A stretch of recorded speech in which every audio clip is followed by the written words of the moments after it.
Assalamualaikum warahmatullahi wabarakatuh. Dulurku, kadang warga PSHT dimanapun berada. Jumpa lagi dengan saya, Coach Ageng Bodro, tentunya masih di channel Humas. Nah, malam hari ini saya adakan sesi khusus bersama Mas Agus. Nah, kebetulan sudah nggak asing lagi, pasti banyak yang kenal ya. Beliau adalah Ketua LKBH. Saudara. Selamat malam Mas Agus. Selamat malam Mas Agung. Sebelah saya belum kenal, nanti mau dikenalkan gitu. Nah, kemarin itu kita dapat info bahwa PSHT Timur Leste dulu sempat ada isu sudah dibekukan, Mas. Kemudian katanya dengar-dengar sudah dibuka kembali. Nah, pasca kebetulan perwakilan PSHT dari Indonesia datang ke sana. Supaya ini jelas, gamblang, kita tahu seperti apa. Kan karena kita juga bahagia, Mas. Saudara kita yang ada di sana tuh bisa mengembangkan PSHT lagi. Lah, ini seperti apa, Mas? Mohon Mas Agus nih yang kemarin juga ikut ke sana bisa memberikan informasi kepada kita dan dulur-dulur yang di luar sana. Ya, terima kasih Mas Agung. Yeah. Ya, Assalamualaikum warahmatullahi wabarakatuh. Salam persaudaraan. PSHT di Timur Leste, kita patut syukuri karena pemerintah secara resmi telah mencabut peraturan soal pembekuan PSHT di Timur Leste, dan tentu sambil asik kita ini ngobrol ya. Nah, pencabutan pembekuan itu tentu tidak lepas dari jasa dari saudara saya, Abili Miskita. Mas Abilio Miskito, Miskita. atau yang ya Miskita atau yang lebih dikenal Mausoko. Musoko. Nah, sehingga sekarang ini ya saudara-saudara kita di Timur Leste merasakan latihan PSHT kembali, dan kemudian tidak usah sembunyi-sembunyi, tidak usah karena saking cintanya sama organisasi PSHT di sana. Yang penting bagaimana bisa latihan, bisa menjadi warga PSHT dan menjalin nilai-nilai persaudaraan kembali. Nah, dari situ yang saya sebut tadi pantas disyukuri. Tentu ke depan kita ingin agar organisasi PSHT di Timor Leste ini tentu punya peran dan fungsi penting terhadap bagaimana proses pembangunan di negara Timor Leste. Kita tahu bahwa Timor Leste ini tentu negara baru dan harus menjadi tanggung jawab semua warga negara untuk membangun dan mengisi kemerdekaan yang sudah diraih oleh Timor Leste. Nah, PSHT itu sebagai salah satu komunitas, sebagai salah satu elemen bangsa, tentu punya tanggung jawab yang besar terhadap maju mundurnya bangsanya sendiri. Nah, PSHT di sana, itu pun anggota PSHT di sana ya tentu warga negara Timor Leste. Iya, betul. Ya, secara hukum, secara peraturan perundangan harus tunduk dan patuh terhadap peraturan perundang-undangan yang berlaku di negara itu. Timor Leste. Nah, ini yang harus menjadi catatan penting. Nah, terus bagaimana hubungan dengan Indonesia? Tentu secara nilai-nilai ajaran, secara keilmuan masih merujuk kepada negara asal di mana PSHT itu berada. Nah, itu yang pertama. Yang kedua, secara organisasi Timor Leste ini negara berdaulat. Karena negara berdaulat, negara merdeka, dan di poin ke-8 wasiat Esa Ternate itu ditegaskan bahwa salah satu wasiat Persaudaraan Esa Ternate adalah menjadi bangsa yang merdeka. Oke. Nah, kita ingin tunjukkan saudara-saudara di Timor Leste ini, ayo tunjukkan bahwa kalian ini bangsa yang merdeka. Bangsa yang merdeka tentu harus berdaulat, harus mengatur rumah tangganya sendiri, harus mengatur nasibnya sendiri, menentukan nasibnya sendiri supaya negara Timor Leste betul-betul disegani atau bahkan dicintai oleh negara-negara sahabat, karena memang kemandirian, kedaulatan yang tentu otomatis dijamin oleh hak asasi manusia universal, ya, dan itu harus dilakukan. Nah, termasuk di dalam tubuh organisasi PSHT. Secara bodinya, secara organisasinya, dia bisa punya peran yang total. bagaimana ikut membantu, dari sisi mana PSHT bisa membantu negara. Kalau perlu menawarkan kepada Bapak Presiden Jose Ramos Horta, kepada Bapak Perdana Menteri Sanana Gusmao, apa yang PSHT bisa bantu agar negara Timor Leste itu cepat sejahtera warganya, termasuk warga-warga PSHT yang di pelosok-pelosok di beberapa distrik di Timor Leste itu bagaimana bisa berperan untuk membantu masyarakat sekitarnya. Fungsi donor darah, misalnya kegiatan donor darah, kegiatan tanam pohon, sudah dimulai oleh Kak Beliau Muskito, Sekitar ya Muskita, bahwa sudah ada tanam pohon di revolusi. sana, ada reboisasi di sana. Lahan-lahan di gunung-gunung, di bukit-bukit yang tandus harus ditanami. Alangkah indahnya kalau kemarin itu 10.000, 11.000, 12.000 warga baru PSHT itu dikasih syarat. Kamu biar disahkan, tapi syaratnya kamu harus bawa minimal 5 pohon untuk satu orang calon warga. Itu bukit dan gunung di Timor Leste bisa hijau, bisa tanaman bisa tumbuh, ada tanaman buah di sana, bisa ini. Nah, itu yang kita harapkan. Kenapa kami kemarin menghadiri undangan resmi dari negara yang sempat dipintir sana sini, tapi nggak apa-apa, itu sosial media ya. Jadi sosial media itu sah-sah saja. Kita mau dipelintir apa, tapi fakta hukum, fakta yang sebenarnya bahwa kita ingin bagaimana PSHT di Timor Leste ini maju, berdaulat, tidak diintervensi oleh negara lain, ya, tidak diacak-acak oleh negara lain, tetapi menghormati hubungan bilateral kedua negara sebagai sama anggota ASEAN. Indonesia dengan Timor Leste, PSHT Timor Leste membantu negaranya untuk maju, PSHT Indonesia mensupport apa yang bisa kami sarankan, apa yang bisa menjadi masukan, apa yang kami bisa bantu agar saudara-saudara Timor Leste ini terarah untuk terus membantu dan bersama-sama dengan negara Timor Leste untuk memajukan negaranya. Baik, Mas Agus. Tadi kembali ke statement yang mengatakan bahwa negara secara sah dan resmi sudah memperkenankan untuk membuka latihan kembali, begitu. Nah, tentunya ini kan juga akan memberi dampak bahwa pelaksanaan pengesahan juga bisa dilakukan juga tentunya, karena menyusul diperbolehkannya tadi. Luar biasa sekali. Nah, tadi Mas Agus menyampaikan atas jasa Mas Abilio. Kebetulan kan saya belum kenal. Nah, kita juga pengen kenal biar dulur-dulur warga yang ada di Indonesia itu tahu bahwa kita punya saudara di Timor Leste. Saya pengen kenalan. Selamat malam, manggilnya Mas apa Kak nih? Mas, Terserah yang mana yang lebih enak. Kalau di Timur apa itu biasanya? Ya, Kak ya. ya. Nah, Kak Abilio. Iya. Bisa memperkenalkan diri supaya saudara-saudara kita di seluruh Indonesia ini tahu dan kenal, di seluruh dunia bahkan. Oke, terima kasih Ya. atas kesempatan yang diberikan. Saya memperkenalkan diri saya sebagai cittadini atau warga negara Timor Leste yang notabene-nya juga ikut dalam organisasi yang cukup mendunia ya, bukan di kampung-kampung, itu bukan kaleng-kaleng, di mendunia, khususnya di Indonesia. Di Timor Leste, saya sendiri bukan orang siapa-siapa, ya, mungkin siapa atau di mana tinggalnya atau di mana pekerjaannya, pangkatnya apa, itu tidak perlu bagi saya. Tapi nama saya Abilio Muskita, paling terkenal, paling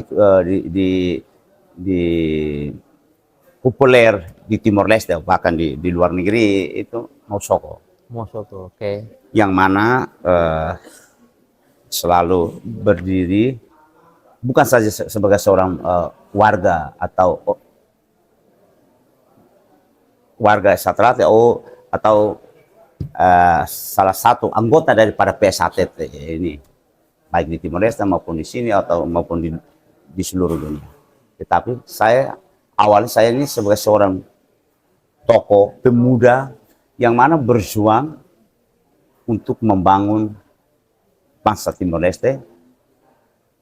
Hingga hari ini kita dikenal sebagai dalam bahasa Portugisnya Estado de Direito Democrático, pemerintahan yang sah yang diakui dunia hari ini. Oke, Mas, saya tahan dulu di situ. Berarti memang Mas Abilio ini asli Timor Leste ya? Ya. Kalau boleh tahu Mas Abilio ini sekarang usia berapa? Udah 58 tahun. 58 tahun. Dan supaya saudara-saudara kita di seluruh dunia tahu, Mas Abilio ini ikut SH Ternate itu tahun berapa, disahkan tahun berapa? Biar kita saling kenal ini. Aku latihannya tahun 86 ya. 86 luar biasa. 86. Lama sekali. 86. Pelatihnya masih ingat, Mas? Oh, banyak sekali. Banyak sekali. Ada yang sudah meninggal. Ada sesepuh kita satu yang ada di sini, Mas Wiono. Oke. Mas Wiono yang sesepuh. Termasuk beliau dulu pernah praktek. Iya. Oh, luar biasa. Itu jurus senam. Rangkaikan jurus dan senam, Iya. bukan jurus, tapi dirangkaikan. Iya. Itu Joko HM. Oke. Sudah Joko HM. Orang Jogja sendiri. Iya. Tukimin, beliaunya sudah meninggal. Dulu pegawai Lanut Iya. atau Auri. Tinggal di Mas Pati Madiun. Dan yang lain-lain lagi masih ada. Itu disahkan tahun berapa, Mas Abilio? Saya pengesahannya tahun 91. Tetapi pada tahun itu 91 di Timor Leste itu ada gejolak ya, namanya politik. Iya. Bukan karena pada saat itu kita ada sedikit masalah bukan tentang orang Indonesia dengan orang Timor Leste, tetapi rezimnya pada saat Iya. itu ada rezim Soeharto. Ya di situ ada muncullah suatu perlawanan yang mana saya sendiri sama teman 1-2 orang yang dimana jadi anggota PSAT waktu itu yang mengikut sertakan, kita melatih dan mengikut sertakan PSAT ini di dalam perjuangan untuk memerdekakan bangsa Timor Leste. Hari ini disebut Timor Leste. Luar biasa ya, Mas Abilio. Terus berkenaan dengan kedatangan Mas Abilio, kebetulan kan berkenan di bawah Mas Agus untuk datang ke Indonesia. Saya dengar-dengar juga sudah mengikuti program latihan untuk ke Terap 2 ya, Mas ya? Ya, Betul? Ya, betul. Oh, berarti Mas Abilio ini sekarang sudah mengikuti program Terap 2 dan rencana kapan Mas Agus akan disahkan? Ya, kita insya Allah masa beliau dan beberapa dulur dari Timor Leste nanti akan kita kukuhkan di bulan Muharram ini, bulan Suro yang sebentar lagi, ya. Tahun Suro yang tahun 1445 Hijriah ya. Oke. Nanti insya Allah nanti dulur Timor Leste nanti akan dikukuhkan menjadi warga tingkat 2. Oh, luar biasa ya, Lur. Ternyata dari perjuangannya tadi sudah disampaikan, bahkan Mas Abilio sekarang sudah didaulat untuk latihan tingkat 2 dan akan disahkan tahun ini, Mas. Nah, tadi sudah kita dengarkan beliau historikalnya. Saya pengen tahu, yang bikin saya penasaran adalah Mas Abilio dengan usia yang tadi sudah disampaikan masih mau muncul lagi berlatih. Cita-citanya itu nanti setelah jadi warga tingkat 2 itu apa, Mas? Setidaknya untuk di Timor Leste apa yang akan dikembangkan misinya? Ya, yang pertama menjadi tingkat 2 ya, semua orang nih ingin, semua orang. Tapi yang seperti saya sudah sering katakan bahwa tanggung jawabnya mau jadi tingkat 2 ini karena di pundak ini kan itu tanggung jawab besar. Jadi tingkat 2 bukan untuk disanjung, didewa-dewakan, tidak. Jadi tingkat 2 bertanggung jawab secara moral dan secara batin untuk mempertanggungjawabkan tanggung jawab yang diberikan, yang diamanatkan. Untuk apa? Untuk pertama, kita sudah tahu bahwa di satu negara dengan banyaknya anak muda itu tidak perlu dalam organisasi, tetapi anak muda yang mana ikut senang suka dalam mengikuti latihan di dalam PSAT itu sendiri, maka kita perlu tidak saja harus tingkat 1-nya, tapi perlu juga tingkat 2 untuk apa? Untuk mengarahkan kemana organisasi itu akan dibawa. Dan kemana anak-anak didik kita itu mau jadi apa untuk hari esoknya. Karena hari esok bangsa di mana jadi Timor Leste, di Indonesia, itu tetap mereka adalah tongkat estafeta untuk memperlanjutkan perjuangan, bukan perjuangan yang berharapan dengan senjata, tidak, tetapi bagaimana membangun manusia yang berbudi luhur dan tahu benar dan salah. Itulah kita perlu uh, uh, melengkapi secara administrasi itu di dalam organisasi. PSAT ya harus diadakan tingkat 2 itu untuk bisa melengkapi. Artinya sampai hari ini Mas Abilio masih bersemangat mengelola organisasi supaya ini juga menjadi wadah untuk mengembangkan generasi penerus di negaranya gitu ya Mas ya. Iya. Nah kemudian gini Mas Agus, terlepas dengan tujuan dan cita-cita Mas Abdo yang sedemikian baiknya gitu sebagai putra bangsa di Timor Leste sana, dari pihak pengurus pusat yang ada di Indonesia sendiri, apakah hanya sekedar mengetahui atau akan juga membantu mendampingi dan lain seperti apa ini programnya? Saya kira ini masa beliau tuh Iya. visioner ternyata. Saya kaget juga ini. Kita di Timor Leste kita latihan bareng ya selama seminggu, kemudian intensif karena memanfaatkan waktu tadi diundang oleh negara. Nah, cita-cita yang sangat visioner ini sebetulnya tidak hanya Mas Abilio seorang. Harusnya seluruh tingkat 2 yang ada di Timor Leste itu punya pikiran yang sama. Oh gitu. Alangkah indahnya kalau seluruh tingkat 2 yang di Timor Leste ini bersatu, bahu-membahu, solid untuk membangun bangsanya. Nah, ini yang pertama. Nah, yang kedua ingin saya tanggapi.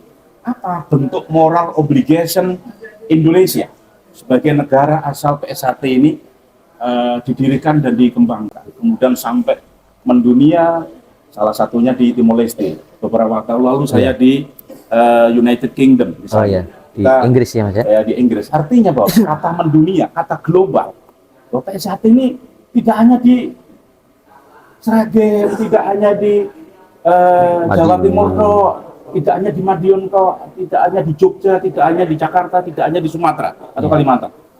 Pikiran kita harus mendunia, harus mengglobal, bahwa kita harus menunjukkan sebagai bangsa yang merdeka di semua negara di mana PSAT itu berada. Nah, salah satunya yang ingin kita bantu nanti, kita support, kita dukung adalah bagaimana PSAT di Timor Leste ini bisa secara mandiri punya peran yang strategis bersama negara. Kalau PSAT ini selama ini bikin repot, tidak hanya di Indonesia, tidak hanya di Timor Leste, bisanya crash, bisanya bikin merepotkan negara, kan malu sebetulnya. Padahal tujuan PSAT itu adalah mendidik manusia yang berbudi luhur, dan tahu benar dan salah. Kalau kita tiap hari merepotkan negara, terus di mana bentuk bahwa kita ini akan dicetak menjadi warga manusia berbudi luhur, tahu benar dan salah? Nah, inilah yang akan kita support, kita dukung. Itu bentuk kewajiban moral kita, tanggung jawab moral kita kepada saudara-saudara kita, adik-adik kita, kakak-kakak kita di Timor Leste. Ayo kita bersama-sama. Jadi jangan mau dipecah belah.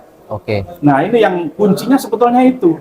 PSAT ini persaudaraan kok mau dipecah belah. Artinya energi yang daripada digunakan untuk berkelahi antar sesama putra bangsa, alangkah lebih baiknya dengan kemampuan pencaksilat mungkin diwadahi dengan prestasi gitu ya Mas? Prestasi itu satu supaya bisa berkompetisi. Betul. Jadi kemarin kami bersama Ketua Umum, Ketua Mahasiswa, kita sempat meninjau adat tanah kurang lebih 2-3 hektar di sana, hibah dari masyarakat adat di sana, dari tanah adat, dari suku di sana.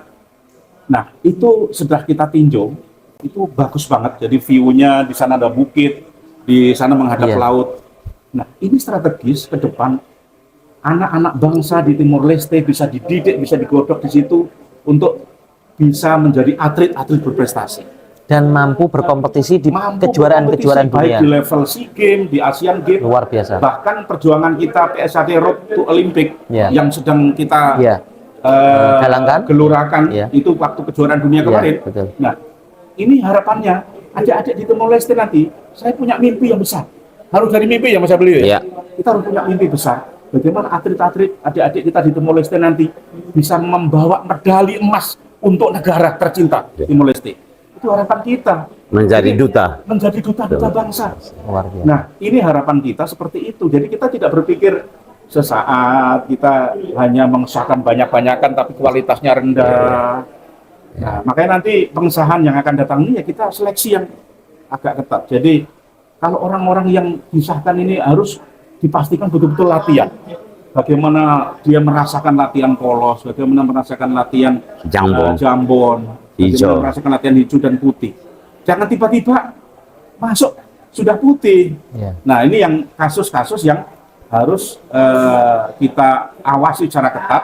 Nah, itu semua nanti kuncinya di PSHT Timor Leste yang akan mengendalikan. Jadi yang memonitor, mengawasi bagaimana proses latihan ini sesuai dengan ajaran yang benar, kemudian nanti jadi warga juga benar. Tidak perlu banyak, tidak perlu puluhan ribu, 1.000 atau 500 bahkan, tapi kualitas SDM-nya bagus. Itu yang kita harapkan, Mas, untuk terkait prestasi, terkait supaya ke depan outputnya bisa bagus kalau prosesnya bagus. Dan proses itu tidak akan mengkhianati output. Kalau prosesnya bagus, insya Allah pasti hasilnya juga akan bagus. Iya. Ini harapannya. Jadi kami kemarin ke sana itu memastikan itu. Jadi jangan, tidak ada politisi apa kecuali punya niat baik. PSHT di Indonesia ini sudah kayak gini, jangan sampai terjadi di Timor Leste. Iya, benar. Baik. Kita saat ini kita sayangkan di Indonesia seperti ini, tapi jangan terjadi di Timor Leste. Itu harapan kita. Iya. Terakhir, Mas Agus, nanti ada satu momen saya ingin pendapat panjenengan. Tapi sebelum ke sesi terakhir, saya pengen Mas Abilio selaku saudara kita yang jauh dari Timor Leste memberikan sepatah dua patah kata baik untuk saudara-saudara kita yang ada di Indonesia, pesan mungkin pesan moral atau sejenisnya untuk saudara juga yang ada di Timor Leste. Monggo. Baik, terima kasih. Perlu yang saya sampaikan itu yang pertama, kita harus banyak belajar, dan apa yang kita belum tahu berusaha mencari, mengali dan belajar. Belajar itu tidak pernah berhenti sampai satu saat kita kembali lagi kepada yang punya itu di liang kubur dan menghadap Tuhan. Itu belajar. Apabila manusia itu belajar, maka sudah pasti negara dan bangsa, keluarga dan anak cucunya pun akan bahagia dan sejahtera. Kalau dia tidak belajar hari ini, maka biarpun dia mau belajar apapun dia, ilmu apapun, dia tidak bisa membawa bangsa ini. Paling kecil sekali itu keluarganya dia tidak bisa mendidik untuk menjadi manusia. Harus belajar. Terima kasih Mas Abilio. Terakhir dari Mas Agus sebelum kita tutup sesi ini. Mendekati bulan Muharram, kita tahu bahwa ini sudah bukan rahasia umum. Biasanya nanti akan terjadi hal yang tidak diinginkan, misalnya seperti Mas Agus sampaikan gitu, isu-isu yang kurang baik dan sebagainya lah. Ini sebagai ketua LKBH yang ada di Indonesia, yang di pengurus pusat, seperti apa arahan Mas Agus ketika menemukan atau bahkan terjadi intimidasi atau pelanggaran yang berkenaan dengan hukum, seperti apa Mas Agus? Pada dasarnya kita ini sebagai warga persaudaraan Jati Terakhir tentu akan menjaga adab, sopan santun, akhlak ya. Karena kita ini kan dibingkai dengan ajaran persaudaraan dan ajaran budi luhur. Tentu kita berdoa bersama-sama, baik di Timor Leste, baik di Indonesia, nanti prosesi pengesahan ini berjalan lancar. Berjalan lancar karena ini prosesi yang sangat sakral. Kita tahu semua prosesi di pengesahan ini semua sakral. Misalnya dari tes jago sampai dengan pemberian jurus yang terakhir itu sebagai sakral. Nah, termasuk selamatan dan sebagainya itu. Tentu proses yang sakral ini ya kita sama-sama jaga bersama supaya adik-adik di dalam proses menuju dari yang mungkin belum baik menjadi baik, dari yang belum berbudi luhur menjadi berbudi luhur. Ini kan proses yang baik. Jadi tentu proses yang baik harus kita jaga bersama. Nah, kalau ada hal-hal yang mengganggu kita serahkan pada penegak hukum. Karena ini ranah domainnya para penegak hukum untuk bagi orang yang pelanggar hukum. Ini mantan polisi nih, udah pensiun. Ya, jadi tentu penegak hukum kita harus kerjasama kita supaya ini saling menjaga agar hajatnya kita semua ini termasuk hajatnya adik-adik calon warga tingkat 1 ini yang akan disahkan maupun calon warga tingkat 2 yang akan dikukuhkan itu berjalan lancar dan Tuhan meridhoi. Amin. Tuhan memberkati apa yang kita niatkan baik bersama. Kita yang penting punya niat baik, terserah Tuhanlah yang nanti menilai.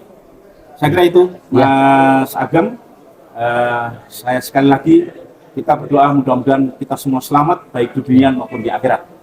Luar biasa sekali. Terima kasih Mas Agus. Nah, dulur-dulur tadi sudah disampaikan begitu gamblang. Makanya pada sesi malam hari ini kita cukupkan. Yang terpenting adalah menghadapi bulan Muharram yang akan datang, kita sama-sama menjaga ketertiban dan mawas diri agar di bulan Suro yang menjadi bulannya kita bersama tetap baik untuk diri kita, untuk masyarakat, dan tentunya untuk bangsa dan negara. Saya rasa itu informasi kami dari Humas PSHT. Akhirul salam, wassalamualaikum warahmatullahi wabarakatuh. Salam persaudaraan.